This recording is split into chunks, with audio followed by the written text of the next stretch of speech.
11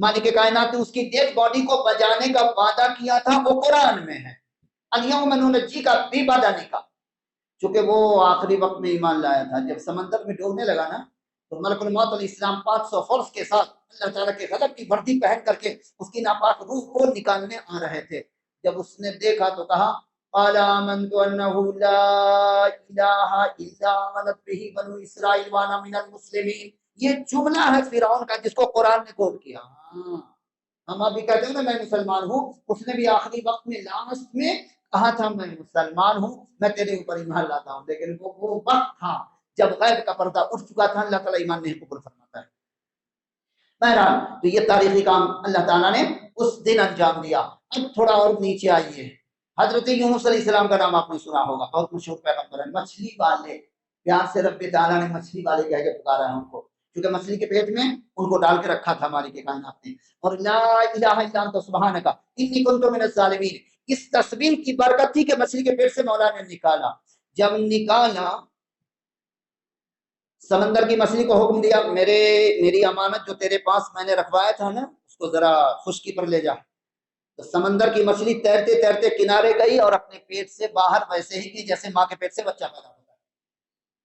وہ جو رکھا نا تو وہ آج ہی کی تاریخ تھی، الحمدللہ ثم الحمدللہ۔ یہ کوئی معمولی کارنامہ تھا اللہ تعالیٰ کا کہ اپنے پیغمبر کو زندہ و جاوید مچھلی کے پیٹ میں جتنا وقت گزارنا تھا وہ رب تعالیٰ جانے، کسی مستند تاریخ ثابت نہیں کتنے دن آپ رہے، لیکن قرآن مجید میں یہ ضرور ہے اس تسبیح کی برکت سے مولا نے مچھلی کے پیٹ سے نکالا، لیکن جس دن نکالا وہ آج ہی کی تاریخ یوم عاشورہ کی۔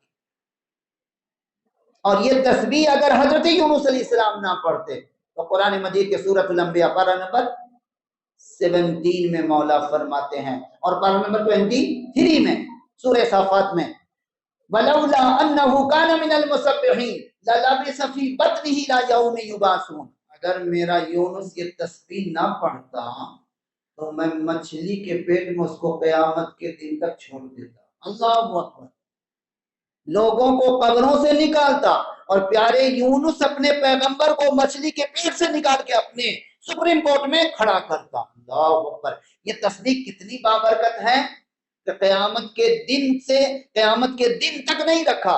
اس تسبیح کی برکت ہوئی کہ فوراً مولا نے ان کو ویسے ہی لا کر کے اور پھر دوبارہ پیغمبر اسلام بنا کر کے جیسے پیغمبر تھے۔ وہ تو ذرا سی بھول ہوئی تھی، لغزش، جس کی وجہ سے ناراض ہو کر کے اللہ تعالیٰ نے سمندر میں آپ کو پھینکوا دیا، اور لیکن وہاں سامان بھی کر دیا سیفٹی کا کہ مچھلی کے سمندر کی بڑی مچھلی کو آرڈر ہائی کمان کا ہوا، دیکھ میری ایک امانت آ رہی ہے اس کو اپنی پاس رکھنے کو، ہاں ذرا تکلیف نہیں دینے کو، ہاں مچھلی کو حکم ہوا، کیونکہ اللہ تعالیٰ کا حکم کسی کو بھی ہو سکتا ہے۔ رب تعالیٰ نے یہ سب کچھ کر دکھایا۔ اسی طریقے سے باتیں بہت ساری ہیں، چونکہ وقت بہت قلیل ہے، اپنی دینی بہنوں اور ماؤں کے لیے کچھ تحفے لے کے آیا ہوں، پیارے نبی کے چمن سے کچھ پھول چن کر کے لایا ہوں، وہ ان کو بھی دینا ہے، اس لیے میں اسٹاپ کرتا ہوں آخری بات کہہ کر کے۔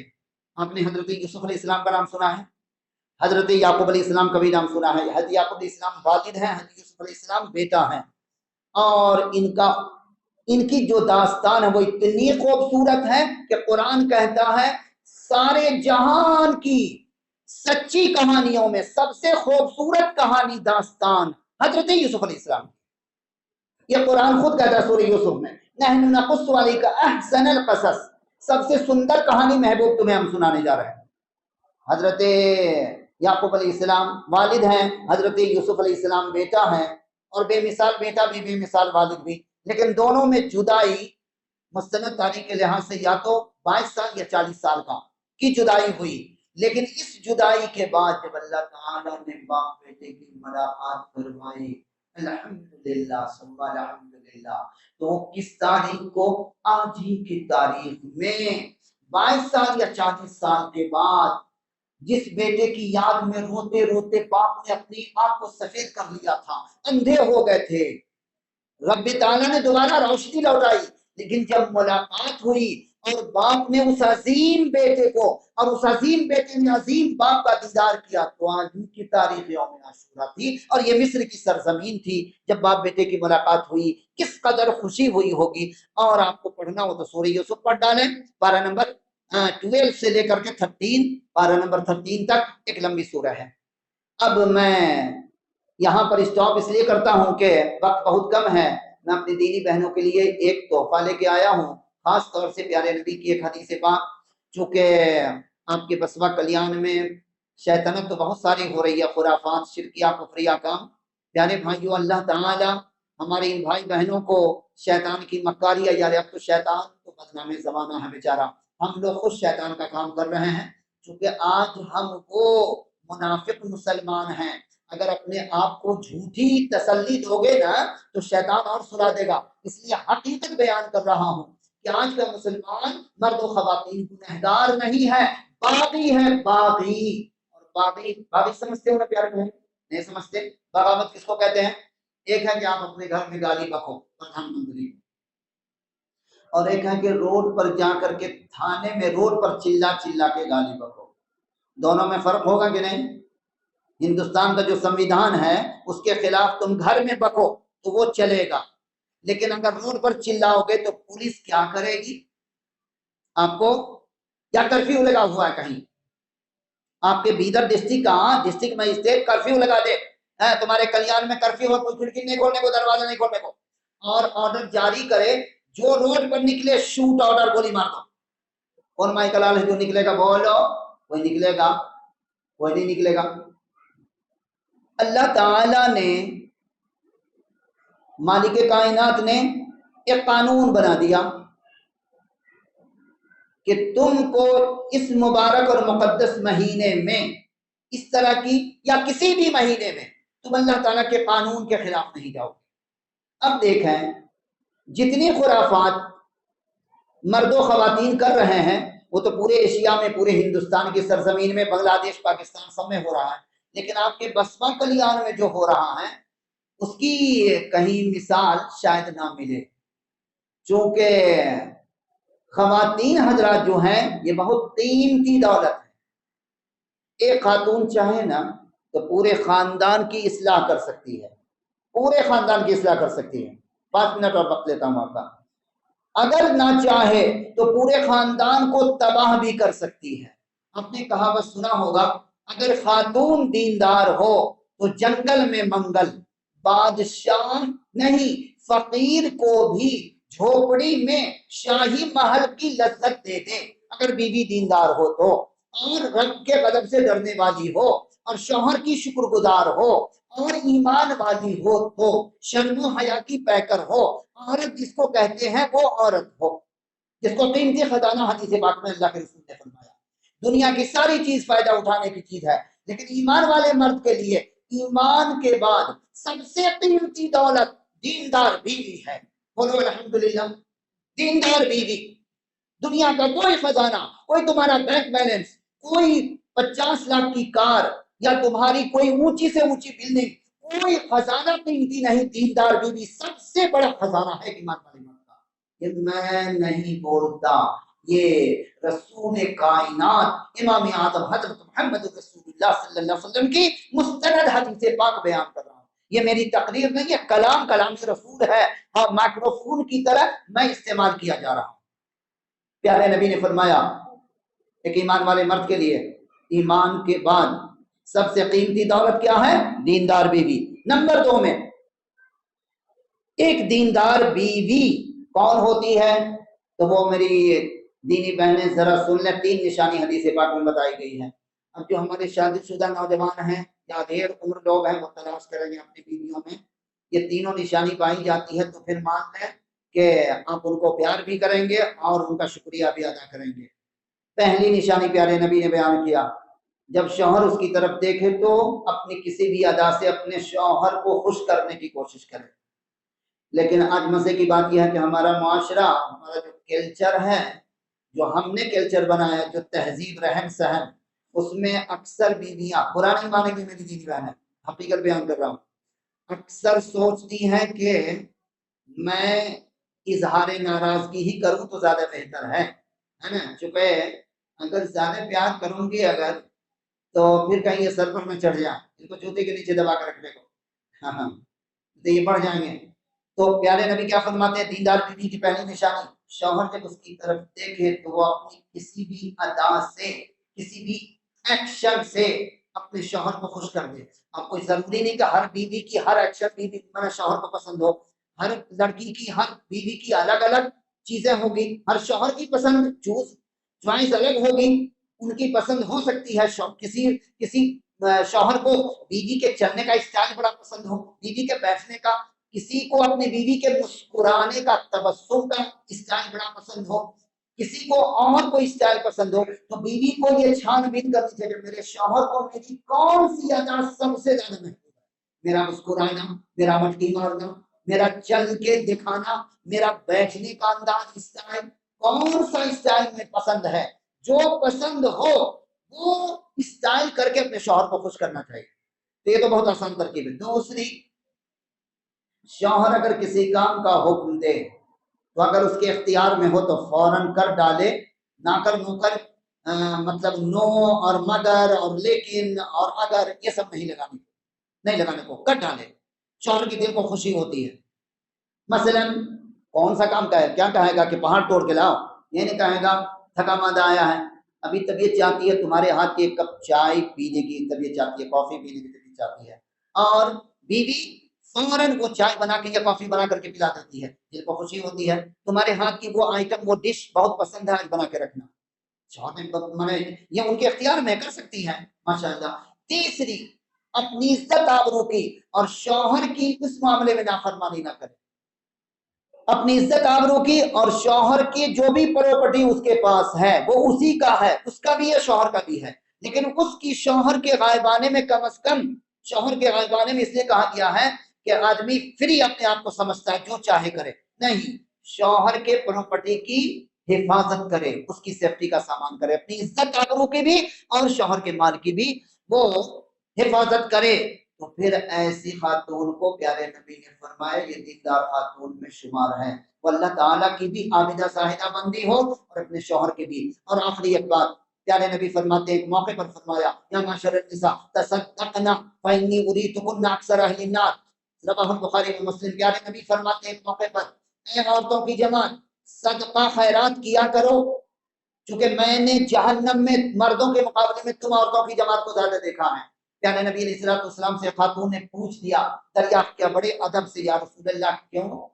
پیارے نبی نے دو جملہ ارشاد فرمایا، میری دینی بہنیں اور مائیں بیٹیاں، اس کو اپنے دامن میں سمیٹ کے لے جا، یہ زندگی کی حقیقت ہے. تکثرن اللہ وتکفرن العشیر. دو بیماری تمہاری ایسی ہے جو اللہ تعالیٰ کو سخت ناپسند ہے، اور یہ تمام خواتین میں پائی جاتی ہے، مردوں میں بھی پائی جاتی ہے لیکن خواتین میں زیادہ پائی جاتی ہے. پڑھی لکھی ہو، جاہل ہو، کوئی بھی ہو، تم لعنت ملامت بہت زیادہ کرتی ہو اور شوہر کی ناشکری بہت کرتی ہو. آپ ہنستے ہوئے اٹھیں گے انشاءاللہ. کیوں؟ خاتون کی، عورتوں کی فطرت میں ایک چیز ہے، اگر بھائی 500 کا کوئی سامان لا کے میکے سے دے دیا، پھر دیکھیے پول باندھ دیں گی تعریف کا. شوہر اس کے مقابلے میں 5000 کا لا کے دیا تو بھی اگر شوہر نے پوچھ لیا پسند ہے، کوئی نہ کوئی عیب تو اس میں نکالیں گی. کیوں؟ آئندہ اگر سوچا کہ دادی ہوگا کی بیٹیاں بڑی چالاک ہیں نا، سوچتی ہیں کہ اگر ابھی تعریف کر دو گی تو پھر 10,000 کا آئندہ تو عیب نہیں کرے گا، اس لیے کوئی نہ کوئی عیب نکالو. اگر بھائی نے میکے سے لا کے، بابا نے، بھیا نے، ہے نا، یا چھوٹے بھائی نے یا کوئی چیز بھی لا کے دیا، اس کی تعریف کی تو دیکھو میرا بھائی لا کر کے دیا ہے، یہ دیکھو اور تم نے کیا لا کے دیا ہے. اور آخری بات، پیارے نبی کی حدیث پاک پر آپ مسکرائے بغیر نہ رہیں گے. بخاری مسلم کی حدیث پاک ہے اور میری دینی بہنوں کے لیے، بیٹیوں کے لیے بہت بڑی نصیحت ہے. پیارے نبی علیہ السلام نے ایک موقع پر فرمایا، لا ينصر اللہ تبارک و تعالی الی امرأۃ، اس عورت کی طرف، اس بیوی کی طرف اللہ تعالی غصے سے دیکھتا بھی نہیں. اتنے ناراض ہوتے ہیں جو عورت، جو بیوی اپنے شوہر کی ناشکری کرتی ہو، حالانکہ وہ شوہر کے بغیر رہ بھی نہیں سکتی. وہ اس سے جان چھوڑانے کی بات نہیں، اس کے بغیر رہ نہیں سکتی، یعنی اس کی زندگی اجیرن ہو جائے گی، اس کے باوجود وہ ناشکری کرتی ہے. تو یہ شوہر کی ناشکری یہی نہیں ہے کہ وہ کسی طرح کی کوئی بات کرے، یہ بھی ناشکری میں داخل ہے کہ شوہر کہیں کہ تمہیں فلاں جگہ نہیں جانا،